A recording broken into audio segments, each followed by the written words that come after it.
If you are so unfortunate as to have one of the world's most hateful things, a yellowjacket nest, I'm going to show you the simple trick I use to get rid of them. And it's definitely a trick on them.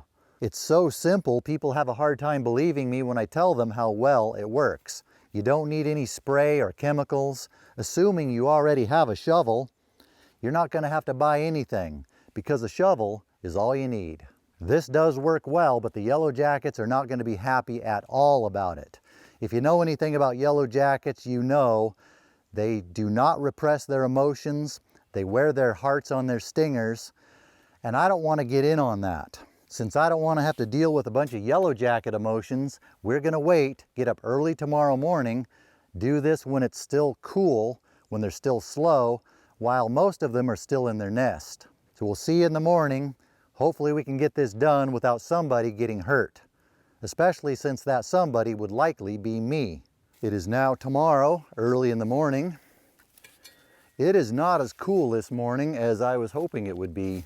Maybe the weather people were right when they said it's not going to be as cool this morning as you were hoping it would be. Okay, we do need one more thing beside a shovel. But if you have Yellowjackets, you probably have dirt. Get as big of a scoop as you can get. Hopefully they aren't active early this morning because it's so warm. If they are, you might get to see me do the Yellowjacket dance for real this time.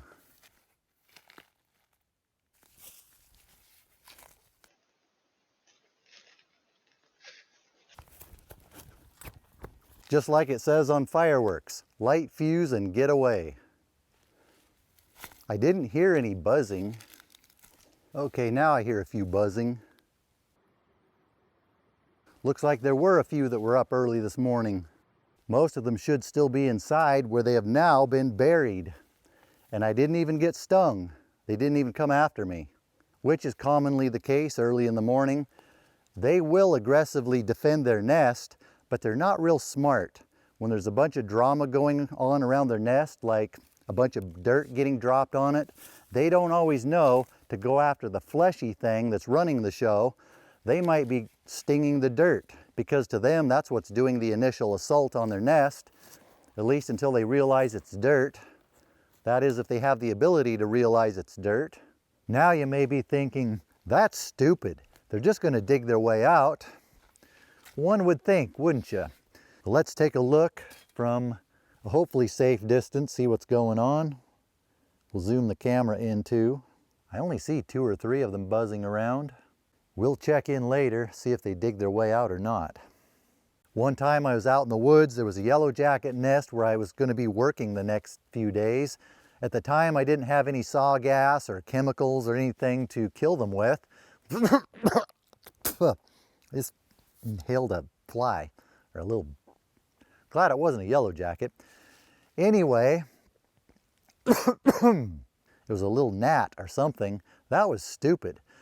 Anyway, I had a shovel. I thought, I'm just going to scoop some dirt on there, see if that works. The next day, they didn't dig out. The nest was done.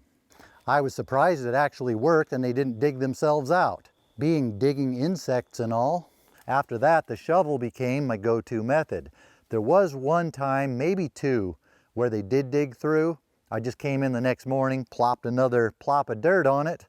That took care of them. But this is a huge nest. I don't think I have ever done this with a nest anywhere near this big, so I don't know if this is going to work. I wouldn't be surprised if these ones dig through, just because there's so many of them. We're going to keep an eye on them today, find out if they dig their way out, or find out if this was just a bad idea with a nest that big. I try to imagine what might be going on inside there. If they're digging themselves out, they're going to have to do it from the inside. What are they going to do with all that dirt? Do they have space inside to store it? My guess is when they designed that nest, they probably didn't account for some jerk face with a shovel coming along and pouring a bunch of dirt on top of them. Maybe there's enough room in there for all of them and the dirt. I don't know. I've never been inside a Yellowjacket nest. I don't know how things work in there. Or since we did this when it was still dark, maybe they don't even know it's morning yet.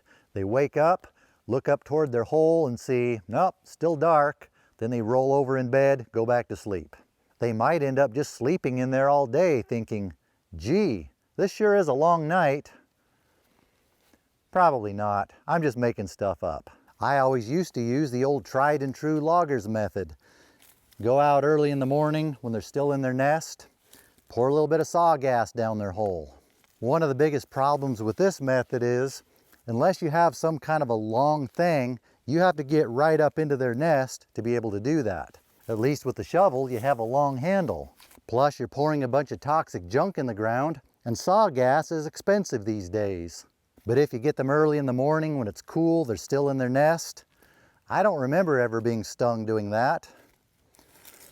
So why saw gas? Because it works. It works very well. A lot of the old-time loggers used to think saw gas was the cure for a lot of things. If you get a bug bite, a mosquito bite, a tick bite, just pour some saw gas on it. You get stung, pour some saw gas on it. That'll make it feel better. You get poison oak, pour some saw gas on it. Then as time went on and our society started taking the scientific method more seriously, we realized maybe pouring saw gas on yourself isn't such a good idea. Of course, you can use bug spray. There's the type you can spray from 20 feet away, but you have to be careful not to get that on you, and then consider the collateral damage. What else might it kill in the process? I like the idea of using C4 or something similar just for the entertainment value of it, but they say it's dangerous, we're not supposed to have it if we're not qualified to use it, blah, blah, blah, and that could be a problem during fire season. Sun's been up for a while, it's warming up now. Let's see how our friends are doing. They're definitely not looking friendly, and there's a lot of them now. Either some of them got out early before I covered them up, or a lot of them spent the night out, or they found a way out. The dirt I put on there hasn't changed. They're not getting out through that entrance. I wonder if they have another one. They don't look like they're in a very good mood at all. I'm gonna go over here. It's a little after 8 o'clock in the evening. Let's see how our friends are doing now. Oh, they do have another hole. Maybe it took them a while to open that one up. It's about 6 inches to the upper left of the dirt pile. The dirt I put on the original entrance is still intact. Let's get up early tomorrow morning and cover up the new entrance, see if that does it. It probably won't, but what else do we have to do early in the morning? Maybe this is what happens when the fire danger is so high we can't actually do any work around here. I resort to harassing yellowjackets. I got out about 15 minutes earlier this morning when it's even more dark. Instead of setting a camera up close, I'm just going to use the trail camera for footage. It is silent. I hear no buzzing. I only see a couple moving around on the ground. I'm going to go raisin bran on them and give them a second scoop, which was very poorly executed because I kind of half chickened out. A couple hours later, sun's up, it's warming up. Let's see what's happening. There's a huge difference between today and yesterday. Very little activity today. They were buzzing all around by this time yesterday. It's just afternoon and they are very active. I'm going to stay back here. They did dig through. I imagine that dirt funneling right into their nest is going to cause them problems.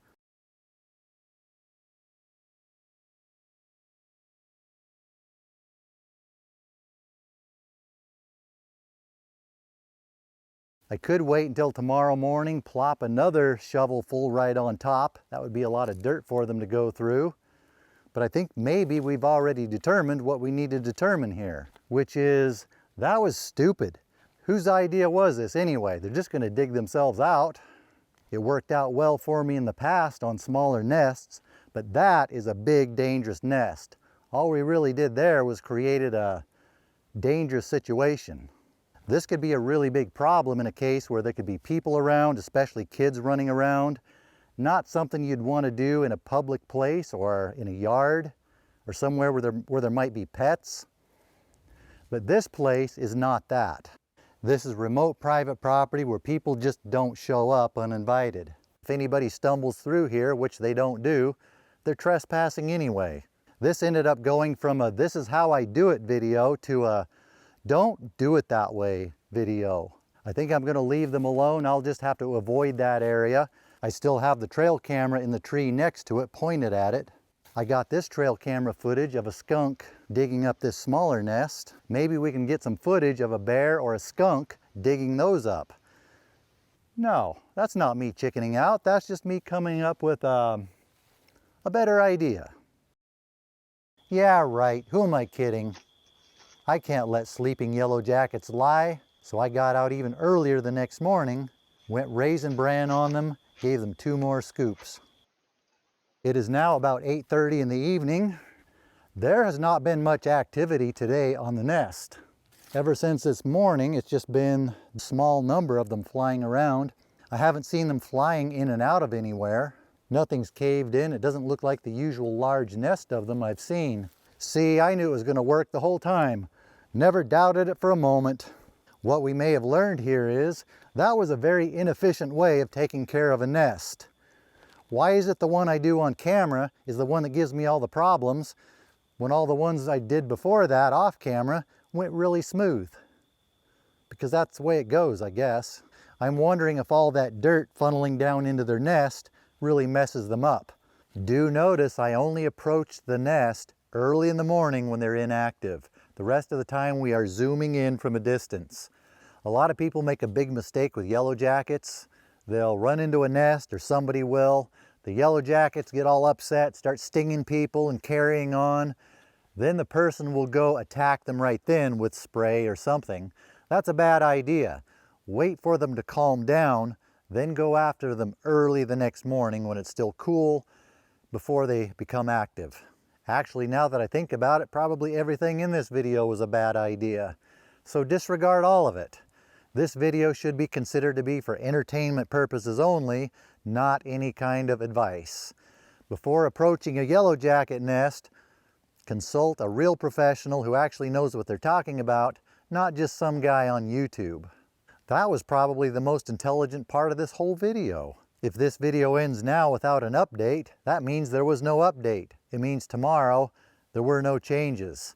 I'll put a video up here for you to watch about how I spend a lot of time out in the woods, working in the woods without getting stung, and how I avoid getting bit by ticks. It's the next day. Ooh, looks like they did find a way out. They're coming in and out of a spot just on this side of the dirt pile. Of course this method's not going to work. They're going to dig themselves out. They're digging insects. Although it worked for me in the past. This was a stupid video idea.